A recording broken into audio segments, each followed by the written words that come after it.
Oke, assalamualaikum warahmatullahi wabarakatuh. Sekarang kita akan melanjutkan tentang hukum Newton dan penerapannya. Nah, hukum Newton di sini akan dibagi menjadi 3. Ada hukum Newton 1, hukum 2 Newton, dan hukum 3 Newton. Kemudian akan ditambah juga dengan gaya berat dan gaya gesek. Dan juga kita akan membahas penerapan hukum Newton dalam kehidupan sehari-hari. Oke, kita langsung saja masuk ke hukum 1 Newton. Pernahkah kalian sedang berada di dalam mobil yang sedang melaju cukup cepat kemudian berhenti mendadak? Apa yang kalian rasakan? Apakah kalian akan terdorong ke depan, atau apakah kalian akan terdorong ke belakang, atau tidak terjadi apa-apa? Nah, pasti yang akan kalian rasakan, kalian akan terdorong ke depan. Mengapa demikian?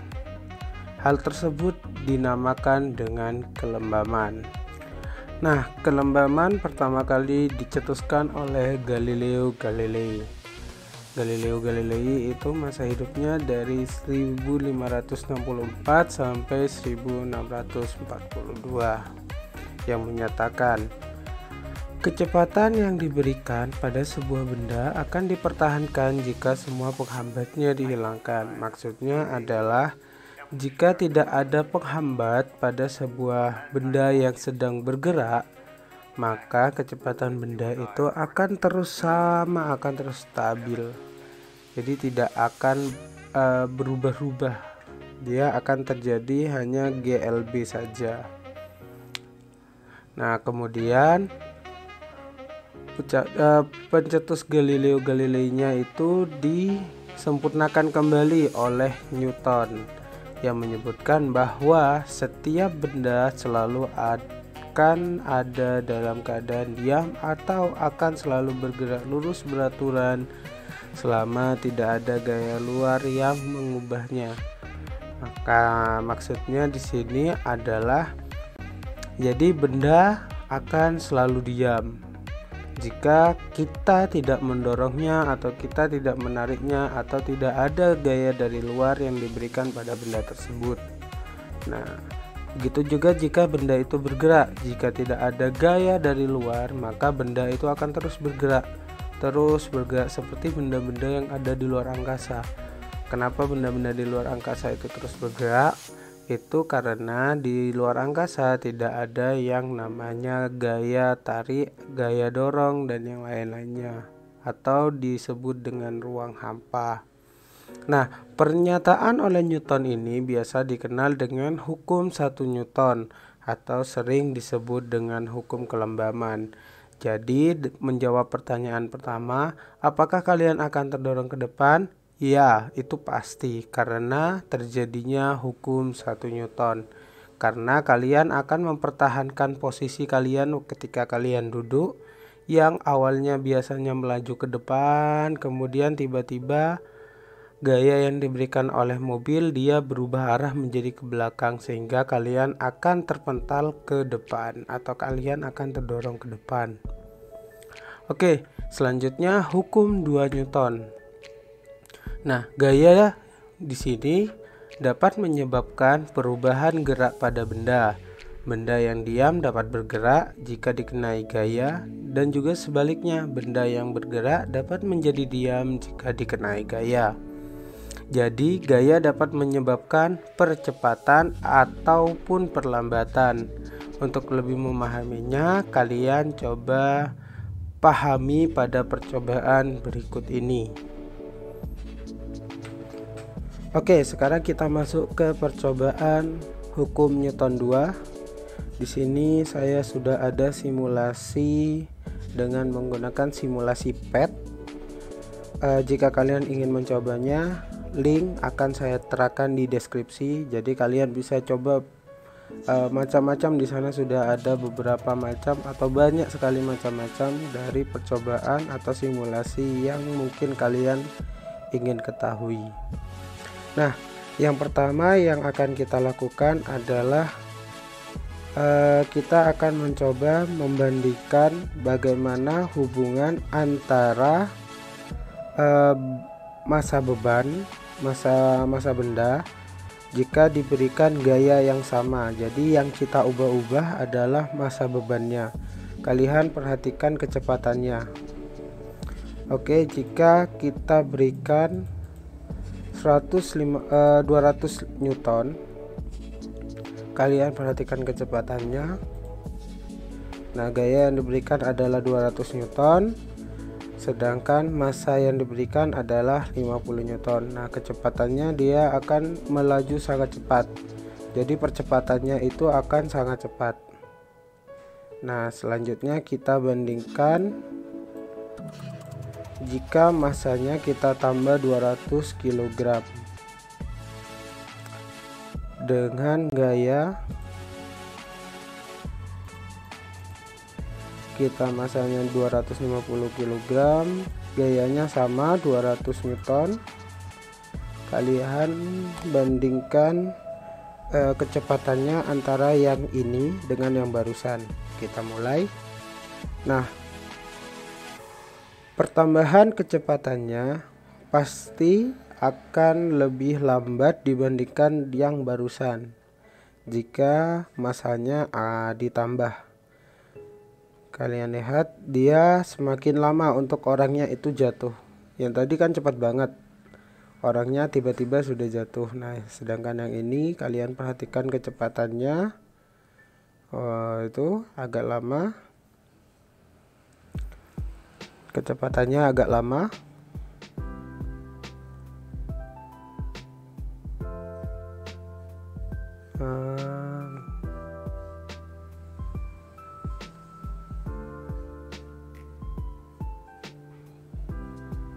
Nah, akhirnya jatuh juga. Nah, sekarang kita coba tambah lagi massanya.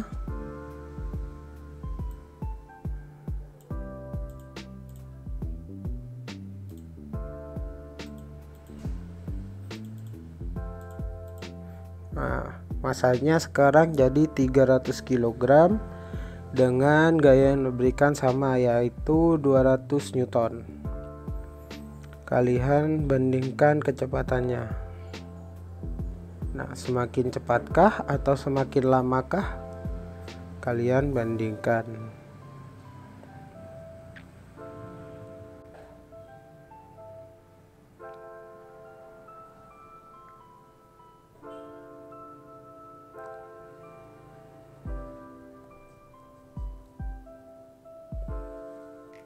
Nah, kalian bandingkan bagaimana pertambahan kecepatan antara yang pertama 50 kg dibandingkan dengan 250 kg. Nah, sekarang dibandingkan juga dengan yang 300 kg. Manakah yang lebih cepat atau manakah yang paling lambat?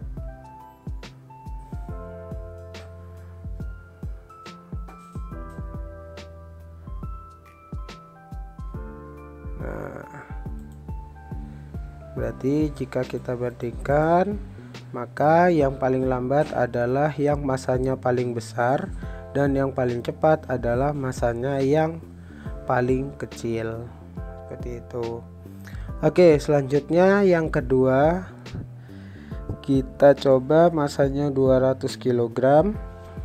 Nah, sekarang yang kita ubah-ubah adalah gaya yang diberikan. Yang diberikan yang pertama adalah 100 Newton. Kalian perhatikan kecepatannya.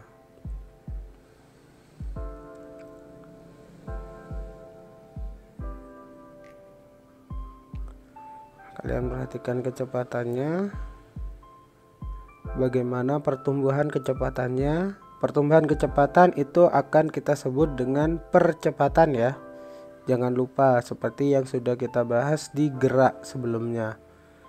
Jadi perubahan kecepatan tiap satuan waktu itu namanya adalah percepatan.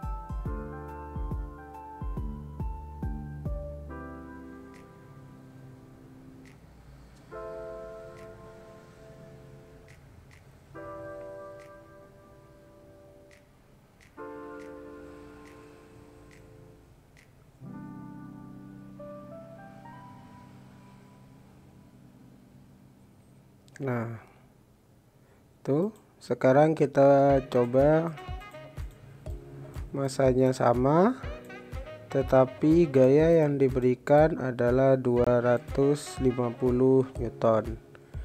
Kalian bandingkan percepatannya. Nah, percepatannya apakah semakin lambat dibandingkan yang barusan ataukah semakin cepat?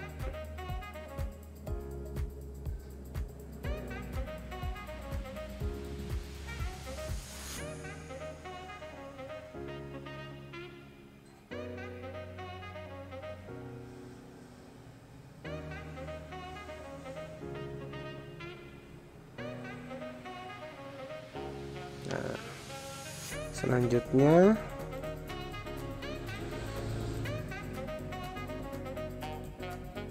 ini kita ganti, tadi 250 sekarang jadi 400. Bagaimanakah kecepatannya, kalian perhatikan.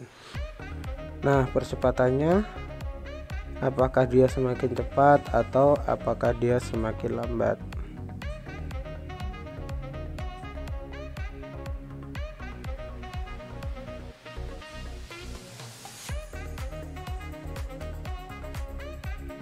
Nah, akhirnya jatuh.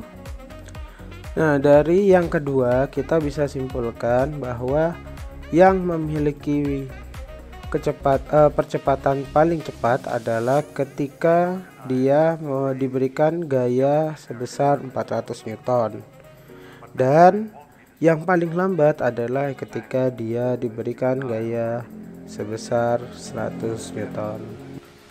Maka kita akan simpulkan pada materi yang akan kita bahas selanjutnya.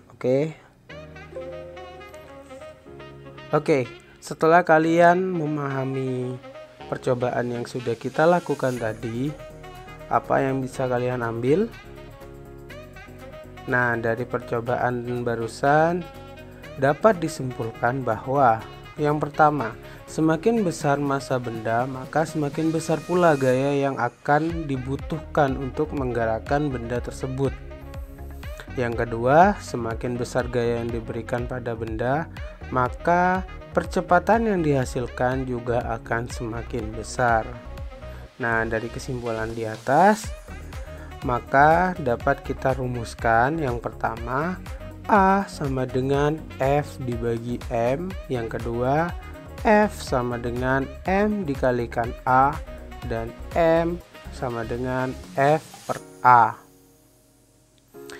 Dengan catatan, F itu adalah gaya yang akan satuannya itu Newton, dan A adalah percepatan yang satuannya adalah massa per sekon pangkat 2, dan yang terakhir M adalah massanya, itu adalah massa yang satuannya adalah kilogram.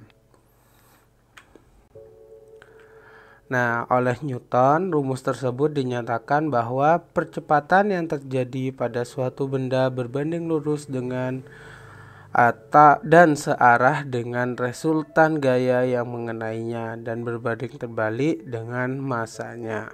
Makanya sesuai dengan kesimpulan bahwa semakin besar massanya, maka gaya yang diperlukan juga akan semakin besar, tetapi percepatannya akan semakin kecil, seperti itu. Nah, ini catatan untuk kalian.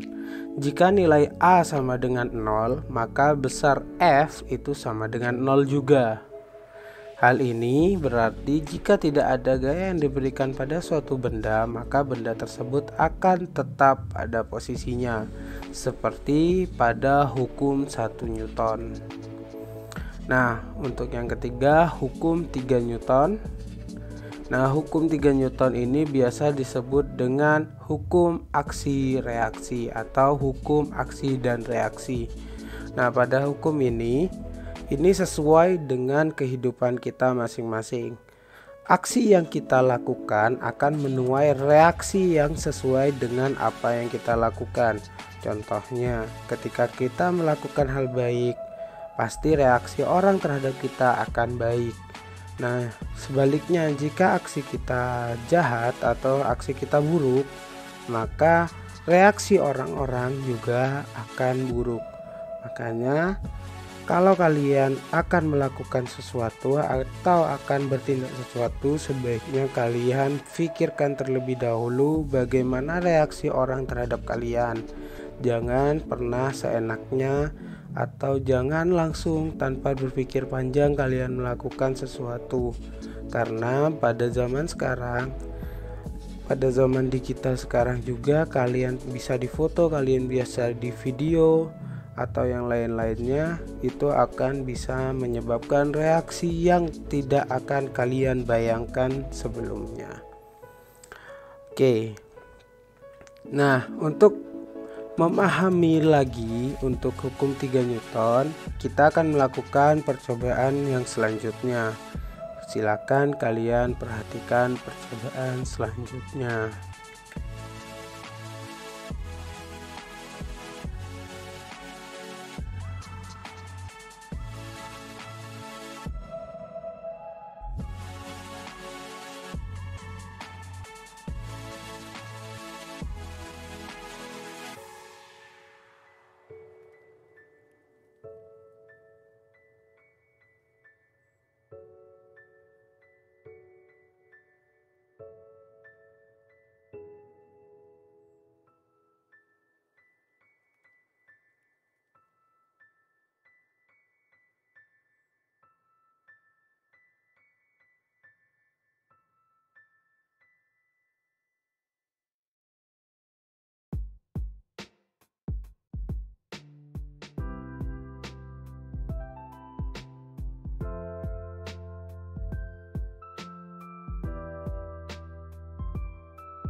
Oke, setelah kalian melihat percobaannya, apa yang bisa kalian pahami? Nah, dari percobaan tersebut kita dapat mengetahui bahwa jika benda pertama mengerjakan gaya aksi pada benda kedua, maka benda kedua akan memberikan gaya reaksi yang sama besar terhadap benda pertama, tetapi arahnya akan berlawanan. Maksudnya, jika kalian memberikan aksi terhadap tembok ke arah kanan, maka tembok akan memberikan reaksi ke arah kiri.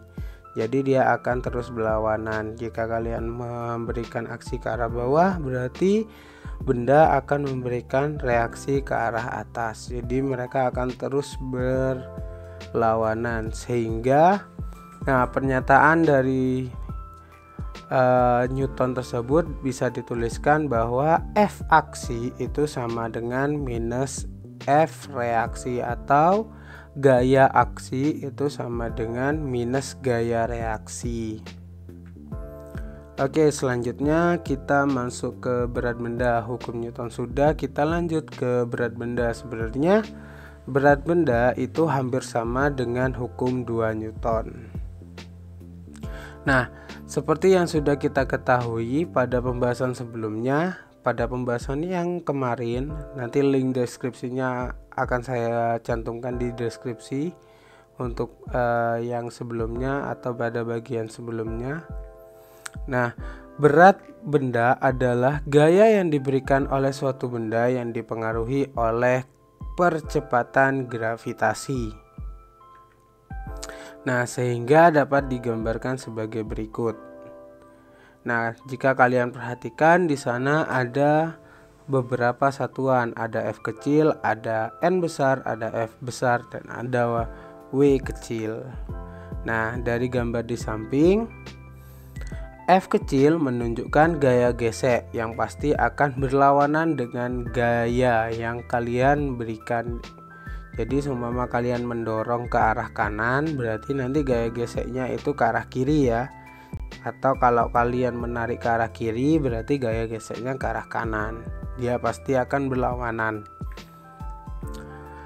Nah, kemudian ada gaya normal yang dilambangkan dengan huruf N besar.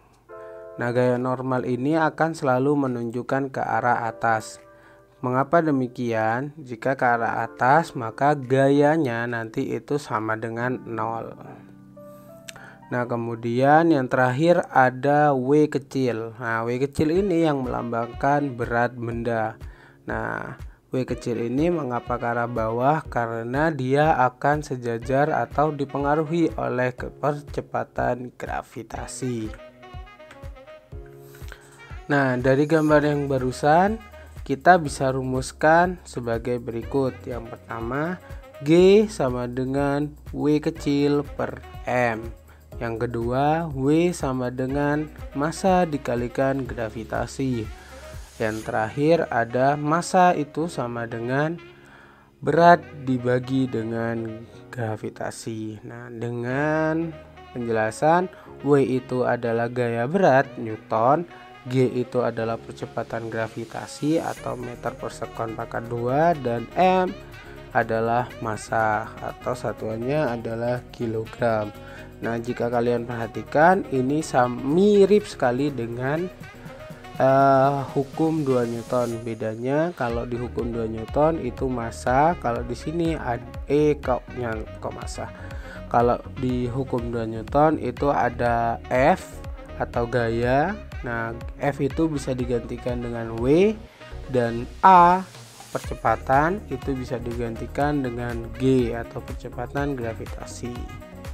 Nah, biasanya kita menggunakan percepatan gravitasi itu adalah 10 meter per sekon pangkat 2. Jadi jika di soal kalian tidak menemukan berapa besar percepatan gravitasinya, maka kalian bisa menggunakan percepatan gravitasi adalah 10 meter per sekon pangkat 2. Tetapi untuk umumnya biasanya percepatan gravitasi itu 9,8.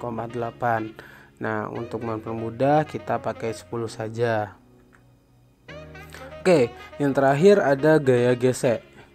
Nah, gaya gesek ini adalah gaya yang terjadi pada dua benda yang saling bersentuhan. Setiap benda memiliki koefisien gesek yang berbeda-beda. Bahkan pada lantai yang sangat licin sekalipun, yang kalau kalian nempel aja kalian bisa terpleset, itu juga memiliki gaya gesek. Tetapi besar koefisien geseknya itu sangat kecil. Nah, besar kecil koefisien gesek itu tergantung pada permukaan bendanya.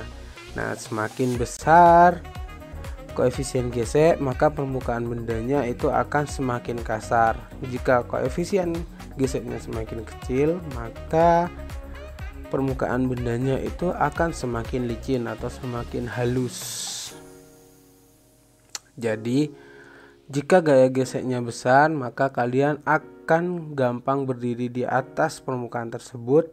Tetapi jika gaya koefisien geseknya itu kecil, maka kalian akan kesusahan untuk berdiri di atas benda tersebut. Kalian pasti akan gampang terpleset. Nah, gesek sendiri dibedakan menjadi dua, yakni yang pertama gaya gesek statis, yang kedua adalah gaya gesek kinetis. Oke, yang pertama gaya gesek statis. Nah, gaya gesek statis ini adalah gaya yang bekerja saat benda diam. Jadi benda diam sekalipun itu sudah terjadi gaya gesek. Mengapa demikian? Jika tidak ada gaya geseknya, maka benda akan gampang terjatuh. Dia tidak akan bisa berdiri dengan tegak. Nah, contohnya adalah gaya gesek statis dapat mencegah kamu untuk tergelincir dari tempat yang kamu pijak. Coba kalian bayangkan jika tidak ada gaya gesek, maka kalian akan gampang sekali untuk terpleset. Nah, yang kedua ada gaya gesek kinetis. Gaya gesek kinetis adalah gaya yang bekerja pada saat benda bergerak. Saat benda diam hingga tepat akan bergerak, gaya yang bekerja adalah statis. Lalu pada saat benda bergerak, maka gaya yang bekerja adalah gaya gesek kinetis. Nah, jika tidak terdapat gaya gesek kinetis, maka suatu benda yang diberi gaya akan selalu melaju dan tidak akan berhenti karena tidak ada gaya gesek yang melambatkannya atau tidak ada gaya gesek yang akan menghentikan benda tersebut, seperti di luar angkasa. Nah, di luar angkasa seperti yang saya sebutkan barusan, benda-benda di sana dia akan terus bergerak hingga akhir zaman, insya Allah mungkin ya. Nah, dia akan terus bergerak karena di atas atau di luar angkasa itu tidak ada gaya gesek. Oke, masuk ke penerapan hukum Newton dalam kehidupan. Nah, penerapan hukum Newton dalam kehidupan kita bedakan menjadi dua jenis, yakni yang pertama penerapan hukum Newton pada gerak benda, yang kedua penerapan hukum Newton pada makhluk hidup. Oke, yang pertama penerapan hukum Newton pada gerak benda. Nah, ini dibagi menjadi 3 pada masing-masing hukum, ada hukum 1, hukum 2, dan hukum 3. Oke, masuk yang pertama, hukum 1 Newton. Contohnya, pada saat kita sedang naik bus, tubuh kita pada posisi duduk nyaman, namun tiba-tiba karena ada kucing menyeberang, supir bus langsung mengerem mendadak, maka otomatis tubuh kita pada saat itu akan terdorong ke depan dan berusaha kembali ke posisi semula. Nah, ini yang seperti sudah saya jelaskan barusan ya. Yang kedua, hukum 2 Newton. Contohnya adalah kamu punya sebuah mobil mainan, lalu kamu menarik mobil mainanmu, maka mobil tersebut akan mulai bergerak. Nah, semakin kuat kamu menariknya, maka semakin cepat juga mobil itu akan bergerak. Yang terakhir, hukum 3 Newton. Pada saat kamu mendayung perahu. Nah, kalau belum pernah mendayung perahu, pada saat kamu berenang, ini sama saja konsepnya. Nah, coba perhatikan, sewaktu kamu menggerakkan dayung ke arah belakang, perahu yang kamu kendarai akan bergerak ke arah depan. Yang terakhir, penerapan hukum Newton pada makhluk hidup. Nah, pada hukum Newton juga dapat kalian temukan pada gerak di makhluk hidup. Contohnya berupa tulang dan otot manusia yang seperti sistem pengupil yang dapat menjaga kemampuan keseimbangan dan tetap posisi tetap atau berdiri dengan satu kaki dan mempertahankan keseimbangan pada posisi bergerak atau berjalan. Yang kedua, pada katak yang berenang. Nah, di sini juga berlaku hukum 3 Newton. Tampak ketika katak berenang, kaki katak mendorong air ke belakang, sedangkan sebagai reaksinya, air akan mendorong kaki serta tubuh katak ke depan. Oke, kita masuk ke contoh soal ya. Yang pertama, sebuah benda bermasa 2 kg dikenai gaya sehingga bergerak dengan percepatan 2 meter per sekon. Tentukan percepatan yang terjadi jika gaya itu bekerja pada benda yang memiliki massa 1 kg dan 4 kg. Oke, penyelesaiannya yang diketahui pertama, pada massa 2 kg percepatan benda adalah 2 meter per sekon. Yang ditanya percepatan jika benda 1 kilo dan 4 kilo. Berarti yang di sini yang diubah adalah bendanya, tetapi dengan gaya yang sama. Nah, jawabannya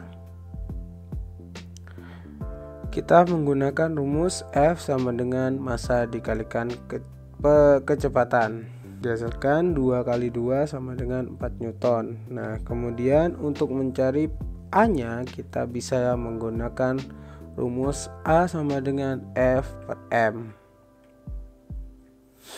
Nah, pada massa 1 kg 4 per 1 sama dengan 4 meter per sekon.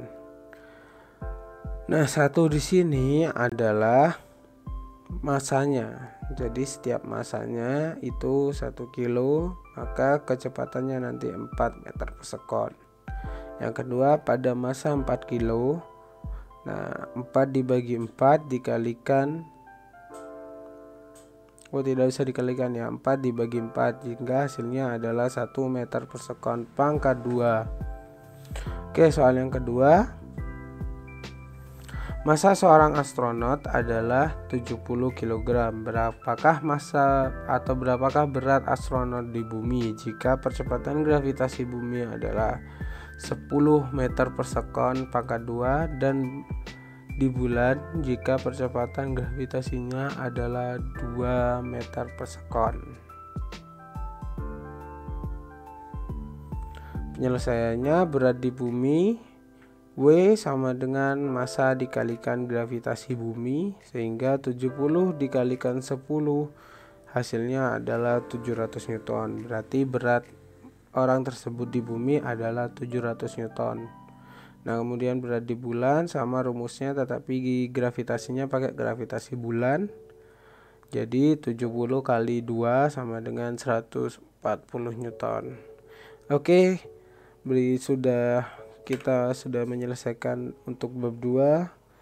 Sekarang kalian coba pahami kembali atau kalian tonton lagi video ini agar kalian lebih paham. Oke, sekian dari kami semua. Kita harus tetap menjaga kesehatan kita, bagaimanapun itu juga kita harus kesehatan sekarang nomor 1. Oke, sekian dari kami. Semoga ilmu yang kita dapatkan dari video pembelajaran ini bermanfaat. Oke, sekian dari kami. Assalamualaikum warahmatullahi wabarakatuh.